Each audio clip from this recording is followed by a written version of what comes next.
Well, hello everyone. Today is Thursday. I think it's like February 10th. It's supposed to be in the 80s today. It's actually warming up now. I wore a jacket when I took off just like 15-20 minutes ago, and it's already 72, so I'm going to be shedding my jacket pretty soon. But anyway, going to ride all day today.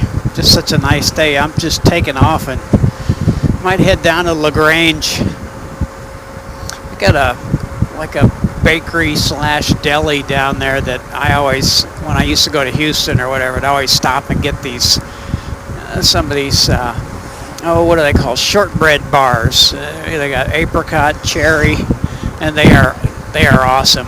My wife loves them, and we had some friends over and cut them up in the bite-sized pieces, and they loved them too. But anyway, I'll probably stop there and grab some of those on the way down or the way back. I was watching Crazy Cool New Yorkers motor vlog the other day, and he's talking about bullies in the workplace.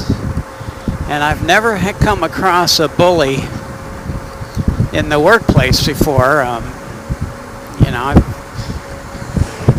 been around a long time, so haven't come across that. The last time I came across bullies was actually in high school. Close that. Oh gosh, I think the first time they weren't bullying me. My brother is actually 1 year older than I am. Actually 11 months, and he's a year older in school, and he was a freshman and I was still in junior high school, but had a kid picking on him because he was kind of a really short, my brother's really short hair, a little like kind of really skinny, short hair, and he had a guy bullying him. And when I finally got to high school, I was long hair, a little bit bigger. I was still skinny, but not near as skinny as him. But anyway, I got there, and he was telling me this kid was bullying him, and he pointed him out to me. And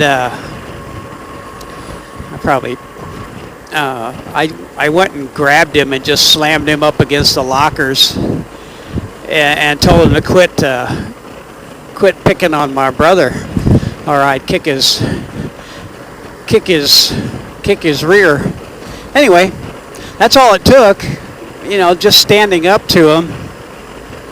I guess, I don't know, hopefully it doesn't make me seem like a bully, but I was just standing up for my brother that was getting bullied, and I never was a bully. But I had another time, back when I went to high school, it was early 70s, and we had shop classes, which was really cool. I don't know if they have that anymore. We had automotive, we had plastics, I learned how to weld in high school. We had all kinds of classes like that. Anyway, my brother and I were both in this automotive class. I was probably a junior, and he was probably a senior.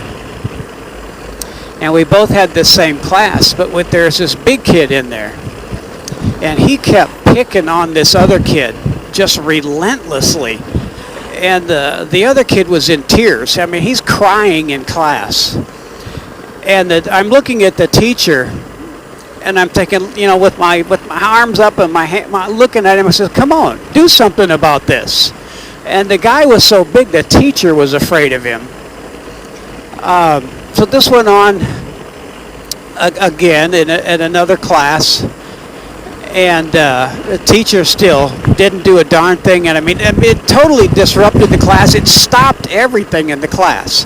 And this guy was just relentlessly teasing this kid. Well, I finally had enough, and when the classroom was over, the classroom was upstairs, and then downstairs was the automotive shop. So we always had to walk downstairs through the automotive shop to get out the doors. Well, I stopped this big bully downstairs, and my brother was standing behind me. But I told him, knock that. I told him, you got to knock it off, man. You're really hurting this kid, And he goes, what are you going to do about it? Fight me? And I says, I will fight you. I said, you'll probably kick my ass, but I'll guarantee you that you will not get out of this fight unharmed. I'll guarantee you that. And so we started talking a little bit more. I go, how would you like it if somebody was teasing you relentlessly like that? He goes, I wouldn't. I told him, well, then stop. Leave him alone. And that's all it took. I didn't have to fight the guy. I just stood up to him. So it doesn't always have to be the guy being bullied or the person being bullied to stand up to the bully. I mean, everybody can. And that's what I did. And I remember that. And I always felt good about it because I stopped him. And then, that was way before the kids being bullied would bring guns to school and start killing people. But then later on in life, when I had kids, and when they were young, probably still in grade school, my oldest son, I would tell him, I said, you know what? Because then you always heard about school killings and the bullies coming in, or the guys that are being bullied coming in and shooting kids. So I told my son, look, if you ever come across, kids being bullied, you have my permission to stop it. And I will deal with the teachers, the principal, or the administration. I will deal with them, but you stop these kids from bullying. And he goes, okay, Dad. But he never had to. I guess where they went to school, they didn't see any bullying. But I told him that because it's important, because these kids that are getting bullied, that hurts them so deeply that they'll come back into school and start killing people because they're so angry. And it's all because of bullying. So this bullying crap's got to stop. Anyway, that's my story. Enough on that. And I'll probably show some more ride later on. Bye.